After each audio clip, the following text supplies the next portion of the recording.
S'il y a des questions ou bien des intervenants qui veulent alors poser des questions aux conférenciers, alors le débat est ouvert et on attend vos questions. Monsieur Belbachir, alors on vous ramène le micro.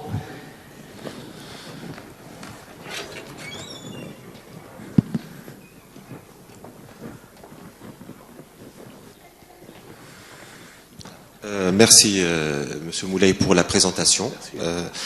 J'ai vraiment aimé les informations qui sont contenues. Je voulais simplement savoir concernant les puffins, le puffin cendré et le puffin yelkouan, parce qu'habituellement ce sont des oiseaux qui sont dits vraiment pélagiques, on retrouve très loin. Et sur quelles îles que vous avez citées où ces puffins nichent, et c'est à peu près à quelle distance du continent? C'est la première, ça c'est la question principale que j'avais.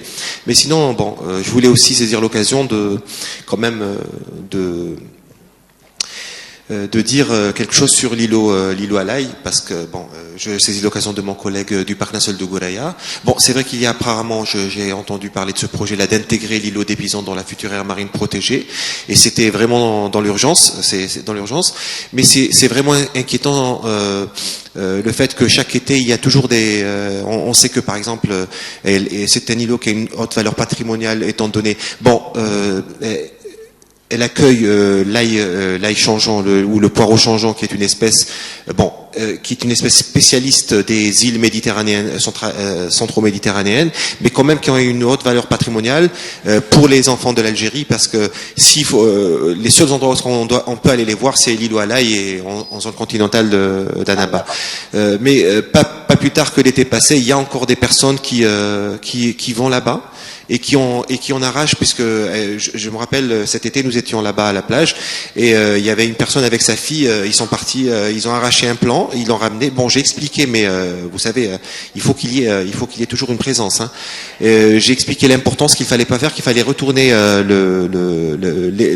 l'individu qu'ils ont pris, et à la fin ils sont partis et ils ont laissé le plan. Donc j'ai récupéré le plan, j'ai fait pousser dans mon pot, et j'espère que avec une association, le club de plongée, je remettrai le plan pour être remis là-bas. Mais je pense qu'il y a vraiment urgence pour cet îlot. Il faut trouver une manière de protéger. Là, il faudra franchement réfléchir, parce que déjà que apparemment, d'après les personnes, bon, je dis quelque chose vraiment qui n'a pas été prouvé scientifiquement, mais en tous les cas, les avis des personnes à qui j'ai parlé m'ont dit que la surface occupée par l'ail a rétréci. Donc après, quelle est la véracité des propos, je ne sais pas. Voilà. Merci. Je vous remercie pour votre question. D'abord, je vais essayer de commencer, Monsieur Belbachir, par les puffins. C'est vrai que, bon, à Béjaïa, il n'y a pas de puffins, cendrés qui nichent, ni à Gigel déjà. Donc, sur les 7 îles qu'on a prospectées, les 8 îles qu'on a prospectées dans la région, celle-là qui nous entoure, il n'y a pas de puffins. Alors, les colonies ont été notées surtout à l'extrême ouest du pays, à l'extrême est du pays, et tout n'a pas été découvert, je ne vous cache pas, on n'a pas prospecté sur les sites pour voir est-ce qu'ils sont présents là ou là. Donc là où les études ont été faites sur le puffin, il y a une petite colonie sur les îles Habibas, une aussi petite colonie de 30 couples, pas plus, ou une vingtaine de couples sur l'île Ashgoun. Il y a à l'extrême ouest, sur l'île Selejina, à Skikda aussi, il y a une colonie. Al-Qol, potentiellement une colonie. Donc, il y a à peu près 4 à 5 sites en Algérie où il y a les puffins. En général, les puffins ne choisissent pas les îles qui sont très proches de la côte. Vous avez bien raison. Ils choisissent les îles qui sont au moins 2 kilomètres loin de la côte, ou vraiment isolées, inaccessibles, comme Al-Qol. Ils sont proches de la côte, plus ou moins, mais même pour les pêcheurs, c'est difficilement accessible. Donc, les principaux sites se retrouvent à l'extrême est et l'extrême ouest, mais il y a des choses à découvrir. On n'a pas prospecté tous les îles pour savoir ce qu'est le statut actuel des puffins. Donc revenons aussi à une bonne proposition, remarque qu'a dit M. Belbachir sur l'îlot de l'Aï. Donc je ne sais pas ce que les gestionnaires de l'aire marine, les futurs gestionnaires de l'aire marine protégée, ils veulent, ce serait le moyen le plus efficace d'intégrer non seulement bien sûr les Bisons, mais aussi l'îlot de l'Aï, l'îlot de Sahel, dans cette aire marine protégée, pour lui donner un statut de protection et d'éviter ces aléas. Donc là, c'est un appel qu'on fait, bien sûr, aux futurs gestionnaires de cette aire marine protégée. Je vous remercie. Je ne sais pas si j'ai répondu. Merci.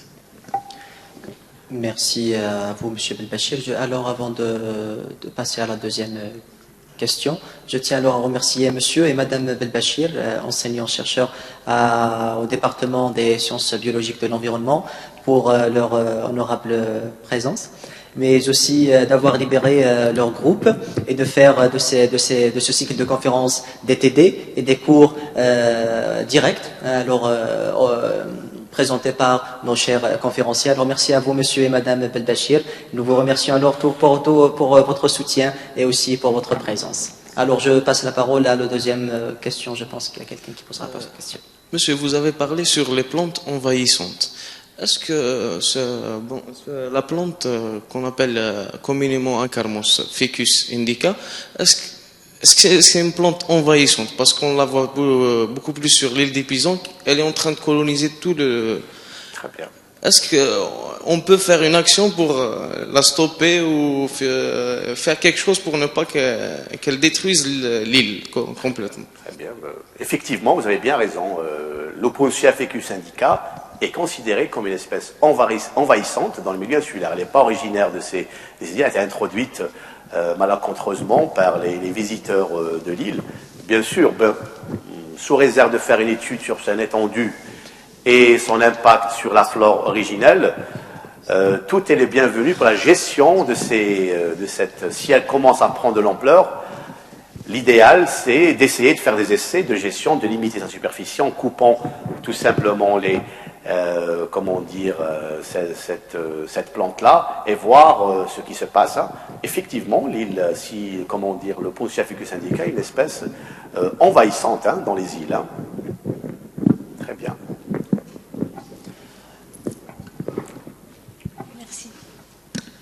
Alors, tout d'abord, merci à Monsieur Moulay Riyad pour sa présentation qui était riche en informations. Et pour la thématique choisie, parce qu'en fait, les étudiants qui sont là, puisque c'est adressé spécifiquement à eux, c'est qu'en fait, les écosystèmes insulaires méritent un intérêt particulier, puisqu'ils sont fragiles, et comme l'a bien expliqué Monsieur Moulay, c'est qu'ils recèlent d'une diversité spécifique particulière, surtout sur les rangs taxonomiques de sous-espèces, qu'elles soient végétales ou animales. Alors, ma question, c'est que, en fait, quand j'étais jeune étudiante, j'ai visité les îles Abibas. Elles n'avaient pas l'aspect qu'elles ont aujourd'hui, parce qu'actuellement, ce sont des îles polluées. Et la preuve en est là, le seul mammifère terrestre qui occupe cette île, c'est le rat. Alors, moi, j'aurais souhaité en fait que vous fassiez une petite rétrospective, c'est ce que j'aurais souhaité, pour que les étudiants puissent mettre en tête qu'il y a eu des animaux qui ont déjà occupé l'île, mais qui ne sont pas terrestres, des mammifères terrestres obligatoirement, mais il y a un animal emblématique qui est le phoque-moine, qui ne s'observe pas. Bon, entre les années 70 et 87, on a vu des rares observations, mais c'est quand même un mammifère qui a occupé ces écosystèmes, et également pour qu'ils ne se mettent pas qu'il n'y a que des mammifères qui occupent la Terre, qu'il y a des mammifères marins, tels que les cétacés, qui existent et qui sont des espèces protégées qui existent dans ces îles. Voilà, c'est tout. C'était pas une question, mais si vous avez des informations supplémentaires, ça serait quand même très bien de les faire partager. Merci. Très bien. Je vous remercie pour votre remarque. C'est une très bonne remarque. Bon, c'est vrai que moi, je me suis beaucoup plus intéressé aux animaux plutôt terrestres. La faune marine, je la laisse aux spécialistes. Mais c'est vrai, le phoque-moine, il fréquente beaucoup plus les grottes sous-marines, avec les cétacés qui ne sont pas du même groupe, bien sûr. Je n'ai pas voulu traiter de ça, mais il serait très intéressant d'utiliser ça aussi comme faire valoir, parce que les îles peuvent être des refuges à cette espèce strictement marine qui vient simplement dans ces grottes pour pouvoir faire ses petits, qui est le phoque-moine, qui est une espèce emblématique qu'on dit éteint qu'on dit plus ou moins éteints sur la côte algérienne. Des fois, on arrive à attraper un, des fois, des pêcheurs malencontreusement attrapent un, qu'on dit qu'on n'arrive pas à voir. Mais oui, pourquoi pas ne pas utiliser ça. Mais c'est vrai que je me suis pas focalisé sur la biodiversité strictement marine, telle que les cétacés ou le phoque moine qui fréquente les mêmes milieux. Mais pourquoi pas ne pas l'utiliser, qu'en faire valoir pour une meilleure protection, parce qu'il vient sur les îles, dans des grottes sous-marines, pour pouvoir faire ses petits. Pourquoi pas ne pas les utiliser? C'est une très bonne proposition. Je vous remercie. Une dernière question par la dame.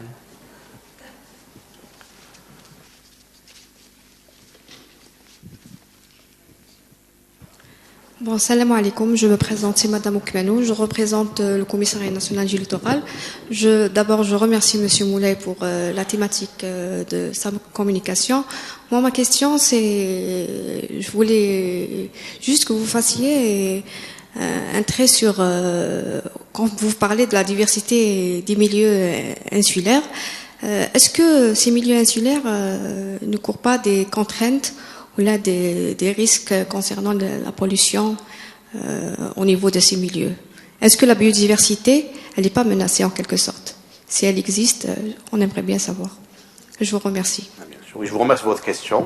Donc c'est vrai, comme je l'ai signalé, on a fait des constatations de visu sur l'impact, pas directement de la pollution, mais l'impact de la fréquentation humaine. Hein. L'homme ramène toujours avec lui des potentiels polluants, notamment les ordures ménagères, tout ce qui s'ensuit, qui peuvent influencer la végétation et les animaux. Mais du point de vue pollution marine, indirectement, elle peut avoir un effet. Si la mer aux alentours elle est polluée par des déjections ou par des rejets, potentiellement, elle peut avoir un effet à court ou moyen terme sur la diversité végétale et animale. Mais en tous les cas, de visu, les principales menaces, c'est la fréquentation humaine et potentiellement les espèces invasives. Là, c'est, si vous voulez, une menace à court terme, si vous voulez. Je ne sais pas si j'ai répondu.